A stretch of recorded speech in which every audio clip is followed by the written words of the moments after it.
Olá, queridos. Professor Leonardo Carvalho aqui para mais uma aula de física.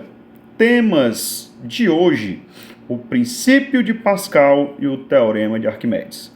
Bora lá, queridos. Pascal afirmou que toda variação de pressão em um fluido é igualmente distribuída em todo o fluido. Então, se você apertar a pasta de dente, não interessa se você apertar no início, no meio ou no fim. A variação de pressão em todo o fluido será sempre a mesma, como encher uma bexiga. Quando você está soprando uma bexiga, a bexiga vai enchendo aonde tem espaço, o aumento de pressão em toda ela. Aonde ela corre o risco de estourar? Aonde tiver menos borracha, aonde a espessura for menorzinha. Mas a pressão é a mesma em todo o fluido. Bom, desta forma, Pascal montou a seguinte equação. Imagine esse elevadorzinho, onde do lado esquerdo nós temos uma área A1 bem menor do que a área A2 à direita. Como a variação de um fluido é a mesma em quaisquer partes deste fluido, então a pressão a mais que nós estabelecemos do lado 1 vai ser exatamente igual à pressão a mais que nós estabelecemos do lado 2. Lembrando que nós já temos pressão de um lado e do outro. Então, se nós substituirmos essas relações aí, na área 1, vamos fazer uma força F1. Então, a força F1 sobre a área A1 vai ser igual. Do lado 2, nós teremos uma força F2 atuando na área A2. Quando duas grandezas se dividem, vamos lembrar que elas são diretamente proporcionais. Então, a força aplicada na maior área, ela será bem maior. Assim, eu consigo levantar objetos bem pesados, fazendo pequenas forças, desde que eles estejam sobre êmbolos de áreas bem maiores. Outra coisa, considerando que a matéria não é conservativa, então, neste caso, certo? Se esse êmbolo aqui, se esse êmbolozinho, se o óleo desse lado aqui, descer, por exemplo, 2 centímetros cúbicos, então o óleo do outro lado também sobe 2 centímetros cúbicos. Significa que a variação de volume do lado 1 é a mesma variação de volume na área 2, certo? Volume, área da base, vezes a altura. Então, a área 1 vezes a altura H1, que aquele êmbolo desce, é igual à área A2, vezes a altura H2, que o segundo êmbolo sobe. Agora, queridos, quando duas grandezas se multiplicam, estas são inversamente proporcionais. Então, o local de maior área vai subir uma altura bem menor. Isso quer dizer que eu tenho que compensar a altura lá no êmbolo 1, certo? Nem tudo são flores, tá? Eu vou fazer menos força na área 1, beleza. Mas em compensação vou ter que deslocar o êmbolo bem mais. Ok, queridos? Este é o princípio de Pascal com suas prensas hidráulicas. Agora, queridos, vamos falar do Teorema de Arquimedes, um grande cientista que viveu por volta do século I na Biblioteca de Alexandria. Arquimedes diz o seguinte: todo corpo imerso em um fluido, certo? Você mergulha algo em um fluido, tipo, você mergulha em água, sofre uma força vertical ascendente. Então, se eu mergulhar um objeto aqui, imagine que esse objeto aqui de massa M,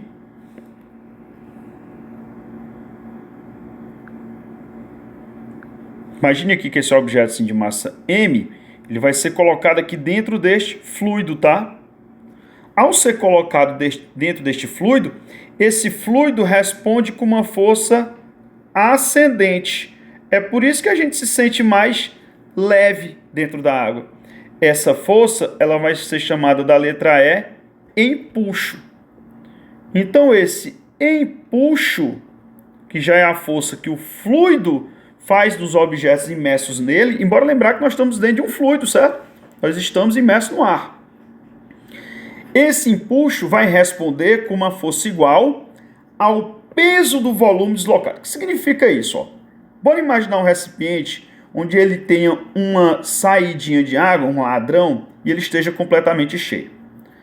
Ao colocarmos aqui esse objeto aqui dentro, esse objeto vai deslocar um certo volume. Por exemplo, Se esse objeto tiver 4 centímetros cúbicos, então ele vai deslocar 4 centímetros cúbicos. Só que este objeto com 4 centímetros cúbicos, ele tem uma massa. O volume que ele deslocou aqui, o volume que foi aqui para fora, nessa figura da direita, certo? É exatamente o volume correspondente a um objeto que foi colocado dentro deste fluido.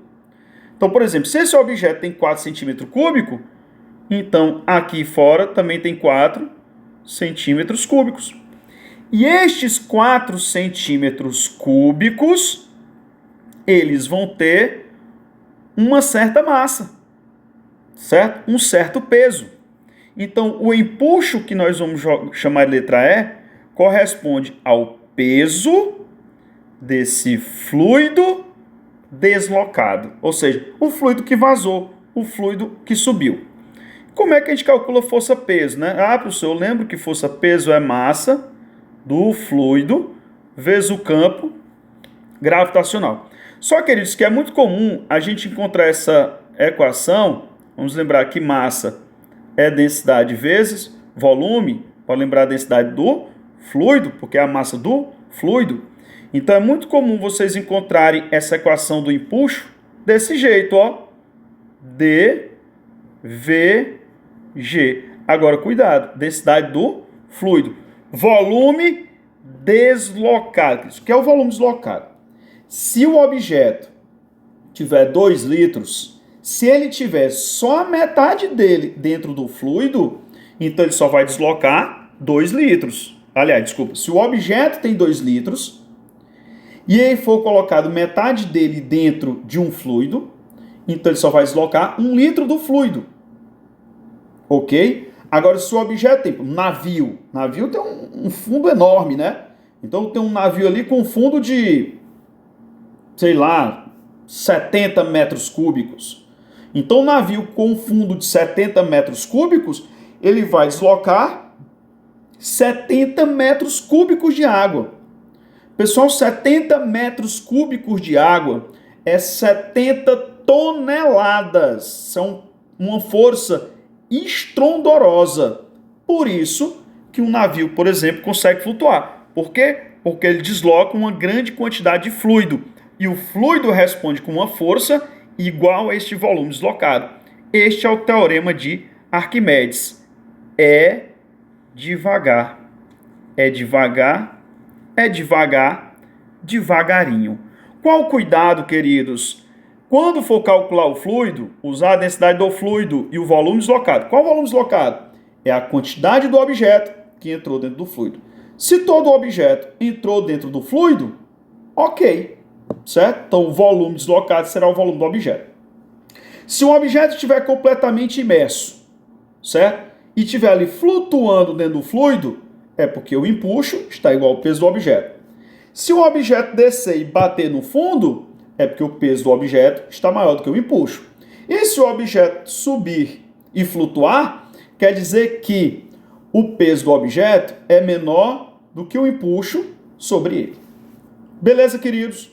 Nos vemos nas aulas para mais questões e até lá. A todos, paz e muita saúde em vossos coraçõezinhos. Tchau, queridos!